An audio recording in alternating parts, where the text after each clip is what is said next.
آج بھی نازیہ معمول کے مطابق اپنے دفتر میں بیٹھی تھی کہ دو خواجہ سرا ایک زخمی خواجہ سرا کو لے کر اس کے پاس آئے۔ اس خواجہ سرا کی حالت کافی خراب تھی۔ معلوم کرنے پر پتہ چلا کہ اسے بے دردی سے اس لیے پیٹا گیا ہے کیونکہ اس نے غلط کام کرنے سے انکار کر دیا تھا۔ پولیس بھی اس کی رپورٹ درج نہیں کر رہی تھی کیونکہ ان ظالم لوگوں پر بہت طاقتور لوگوں کا ہاتھ تھا۔ نازیہ بھی ایک خواجہ سرا تھی جس نے خود بھی اس معاشرے کے بہت سے مظالم سہے تھے اور اسی لیے اس نے ایک ایسی تنظیم میں شمولیت اختیار کر لی تھی جو خواجہ سرا کی فلاح اور ان کے حقوق کے لیے کوشاں تھی۔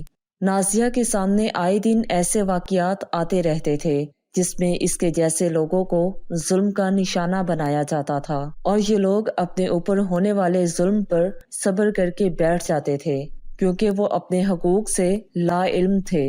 اسی لیے ایک دن نازیہ نے ایک سیمینار منعقد کرنے کا ارادہ کیا اور اپنی تنظیم کے لوگوں کو بتایا کہ وہ ان لوگوں کو ان کے حقوق سے روشناس کروانا چاہتی ہے تاکہ وہ معاشرے میں ایک باعزت زندگی گزار سکیں۔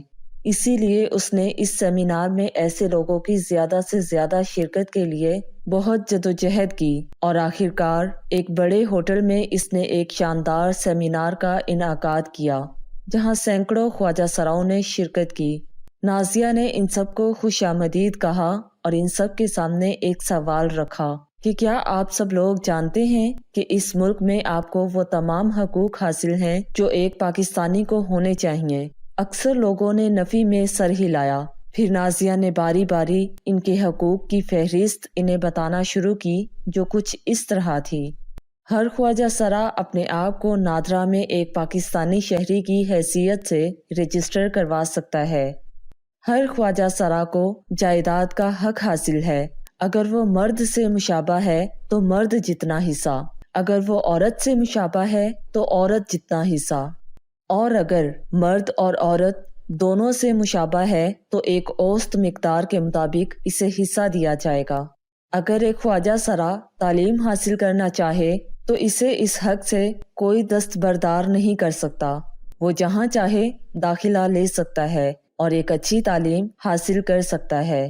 اگر ایک خواجہ سرا اپنی تعلیمی قابلیت کی بنا پر کہیں اچھی جگہ نوکری کرنا چاہے تو وہ کر سکتا ہے اور کوئی اسے وہاں سے اس کی جنسی حیت کی وجہ سے نکال نہیں سکتا اور ایک عام آدمی کی طرح اس کی بھی عہدے کے حساب سے ترقی یا تبادلہ کیا جا سکتا ہے۔ خواجہ سرا ایک پاکستانی شہری ہونے کے ناطے ووٹ کا پورا حق رکھتا ہے اگر وہ 18 سال کا ہو چکا ہے اور اس کا شناختی کارڈ بن چکا ہے۔ عام پاکستانی شہری کی طرح اسے بھی یہ حق حاصل ہے کہ وہ کسی بھی سرکاری ہسپتال سے اپنا مفت علاج کروا سکتا ہے۔ ہر پاکستانی کی طرح خواجہ سرا یہ حق رکھتا ہے کہ وہ کسی بھی تفریحی مقام پر آزادانہ طور پر گھوم سکے۔ اگر کسی خواجہ سرا سے زبردستی گدا گیری کروائی جائے تو اس کی سزا پاکستانی قانون کے مطابق 6 ماہ جیل یا پھر 50,000 روپے جرمانہ ہوگی۔ اگر کسی بھی قسم کا بے جا دباؤ ایک خواجہ سرا پر ڈالا جائے تو وہ قریبی تھانے میں FIR درج کروا سکتا ہے، اور اگر ایک خواجہ سرا کو اس کے کسی بھی قسم کے حقوق سے محروم کیا گیا تو وہ national commission of human rights کو اپنی شکایت درج کروا سکتا ہے تاکہ بروقت کارروائی کرتے ہوئے اسے اس کے حقوق دلوائے جا سکیں۔ آج نازیہ بہت خوش تھی کہ اس نے تمام لوگوں میں آگاہی کی ایک کرن روشن کر دی تھی تاکہ یہ لوگ اپنے حقوق پہچان سکیں اور معاشرے کا کوئی بے جا دباؤ برداشت نہ کریں۔